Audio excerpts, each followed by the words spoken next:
Imagina que você é convidado para ir a uma festa que começa às 10 horas da noite. Se você chegar às 10 horas, 10h10, os salgadinhos vão estar quentinhos, as bebidas geladas. Só vai ter avião lá dentro da festa. Se você chega às 2 horas da manhã na festa, que começou às 10, as bebidas já vão estar quentes, os salgadinhos, se ainda existirem, vão estar frios, e os aviões já voaram todos. Você só vai encontrar mocréias, barangas. Agora, passando desse exemplo para a economia. As indústrias que se beneficiaram no início são essas indústrias de longo prazo. Elas chegaram na festa às 10 horas da noite, pegaram a taxa de juros baixinha. Os projetos delas se tornaram viáveis. Então, vai haver um crescimento aqui desse lado da economia, em termos de mão de obra, vão empregar mais pessoas, os salários vão subir, os capitalistas vão ganhar mais dinheiro, vão comprar, como é que se diz, máquinas novas. No setor de consumo, pode ser até que continue, que haja uma certa festa, vai depender de mil condições. Mas, com toda certeza, esses setores mais do lado esquerdo vão ser mais beneficiados do que os do lado direito. Aí vem a segunda fase. Agora, a turma está chegando na festa às 2 da manhã. Que turma? Ó, a turma que ganhou dinheiro aqui. O que eles vão fazer com esse dinheiro? Com essas rendas que foram geradas por esse boom artificial de investimento. Só há uma maneira de você se livrar de dinheiro, que é comprando. Jogar dinheiro pela janela, queimar dinheiro ninguém faz. Comprando o quê? Ninguém vai comprar um negócio que ainda não é um automóvel, que está no meio do... Vão tentar comprar bens de consumo. Aí as indústrias de bens de consumo vão sentir que a demanda está subindo. E vai haver, como dizia o Hayek, um cabo de guerra. Tag of war, cabo de guerra. Entre as indústrias de bens de capital, que geraram rendas, e as pessoas só vão agora tentar comprar bens de consumo. Por que eu posso garantir isso com tanta certeza? Vocês podiam perguntar, não, elas ganharam dinheiro, elas vão poupar. Porque qual foi a hipótese inicial que eu fiz? Essa é a base da teoria do ciclo. Não mudou a vontade de poupar. Permaneceu a mesma. O governo só jogou dinheiro novo na economia. Então, as pessoas não vão aumentar a poupança, elas vão tentar gastar. Quando elas gastam, as indústrias de bens de consumo vão tentar pegar dinheiro emprestado para expandir também a sua capacidade para atender a demanda. E aí começa o cabo de guerra, a taxa de juros sobe. Aí, quando a taxa de juros sobe, muda tudo. Uma subida na taxa de juros prejudica toda a economia, mas prejudica mais esses setores que ganharam no início do que esses setores de consumo. Na macroeconomia, não. Quando sobe os juros, é ruim para todo mundo.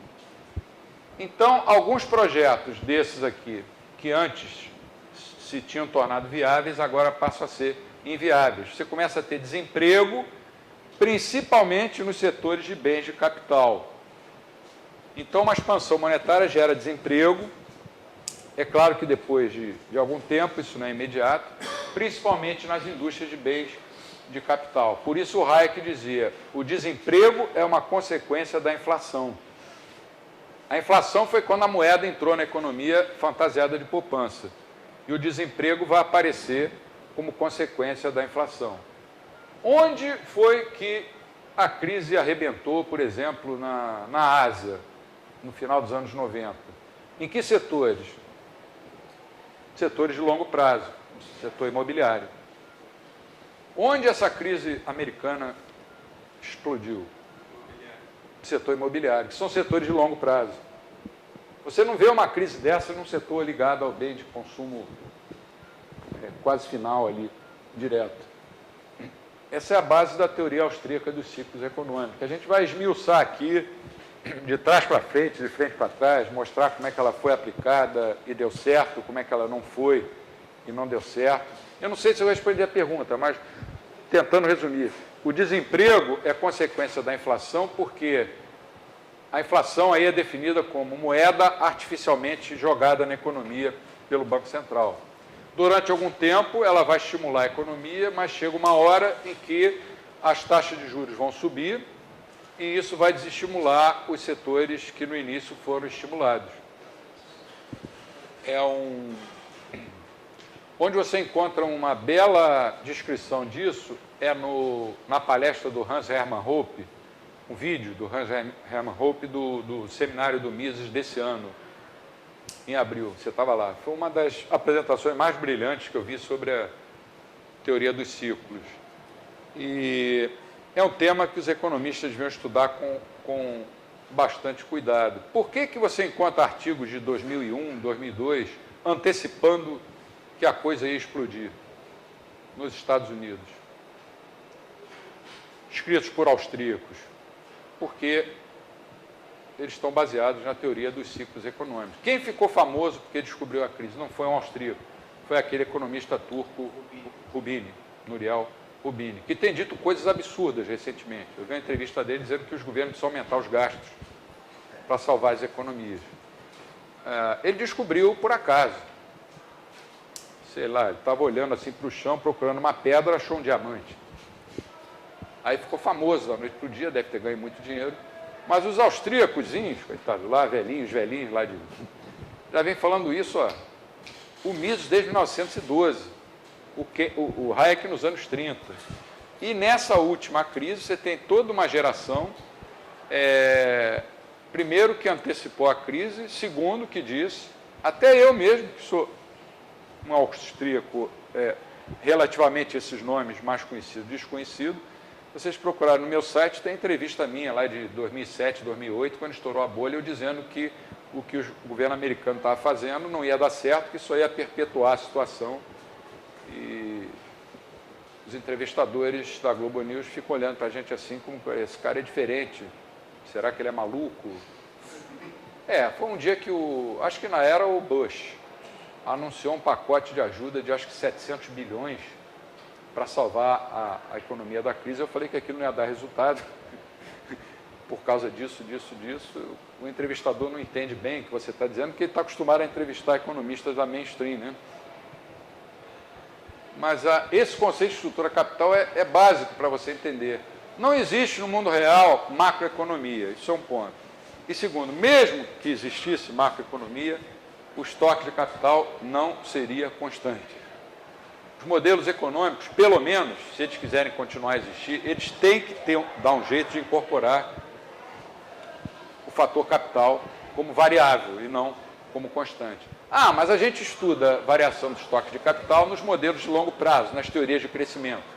Tudo bem, estuda, mas de uma forma que leve em consideração o tempo dinâmico e não o tempo real. Esse acho que é um ensinamento para o mundo de hoje mais prático, mais aplicável da escola austríaca. Tanto que é a que vem mais crescendo ultimamente no mundo inteiro.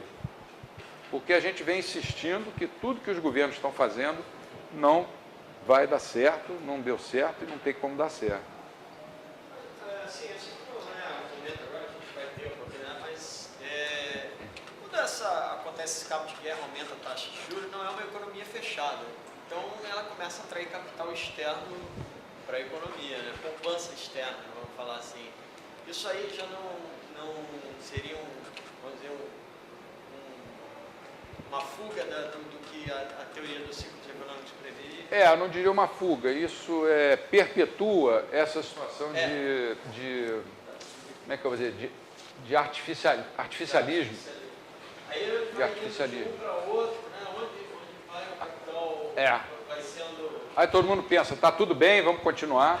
E quando as coisas começam a piorar, os governos tendem a injetar mais moeda ainda sem lastro. Aí vai chegar uma hora em que, eu acho que já chegou nos Estados Unidos e na Europa, que eles podem injetar a quantidade de moeda que quiserem, que as economias simplesmente não vão reagir. Aí vêm os monetaristas e falam, não, a causa da Grande Depressão foi porque o Banco Central americano, entre 1929 e 1932, deixou a oferta de moeda cair em mais ou menos 1/3. Isso era a interpretação do Friedman. E o Keynes dizia que a causa da crise é que ninguém estava investindo. Olha como a economia é uma ciência estranha. Como diz um amigo meu, filósofo, é uma ciência cinzenta. Para o Keynes, a crise de 29 foi provocada por poupança de mais e investimento de menos. E para os outros, ela foi provocada por poupança de menos e investimento de mais. Só que quando a gente fala investimentos de mais, nós estamos falando investimentos de mais nos governos anteriores. A coisa só foi estourar em 29, mas já estava se desenvolvendo, se desenrolando desde 1923, 24, depois da Segunda Guerra. O que o Keynes fez? Recomendou nada de poupança, vamos gastar. Porque o investimento privado, para o Keynes, defendia, vou citar a frase dele mesmo, das forças obscuras da incerteza e da ignorância. Frase do próprio Keynes na Teoria Geral. As forças obscuras da incerteza e da ignorância. Isso é teoria? Qual a sua teoria de investimento? De que depende o investimento? Depende das forças obscuras da incerteza e da ignorância. E, no entanto, Keynes é festejado como um grande economista. Nesse ponto, para mim, desculpe a sinceridade, ele não passou de um charlatão.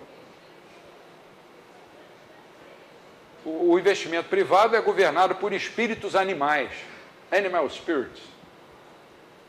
Até aí você não disse nada. É uma frase de efeito, bonita. Como a frase do Romário. Pô, o cara chegou no ônibus agora, já quer sentar na janela. É uma frase de efeito, mas e daí? Hayek tinha uma explicação, Mises tinha uma explicação, os austríacos têm uma explicação para a teoria dos ciclos e para a crise atual. Eles estão aplicando remédios keynesianos, nem é desde 2007, desde antes, mas de 2008 para cá, de uma maneira brutal, na Europa e nos Estados Unidos. E estão aplicando remédios monetaristas também de uma forma avassaladora, tanto nos Estados Unidos como na Europa. E as economias não reagem. Tem alguma coisa de errado com essa mainstream econômica. Esse paradigma está errado, a gente tem que mudar. Eu não vou dizer que os austríacos estão 100% certos, mas o que a gente quer é, pelo menos, ser ouvido. Ser ouvido. O que aconteceria se os economistas austríacos fossem ouvidos agora? É uma coisa que a gente vai tentar responder nas últimas aulas. Se é que alguém vai querer nos ouvir. Eu espero que um dia sim, né? Porque esse grupo aqui, eu tenho muita esperança em daqui vocês saírem multiplicando ideias austríacas, até mesmo críticas futuras, porque nenhuma teoria é perfeita. A gente tem que buscar se aperfeiçoar.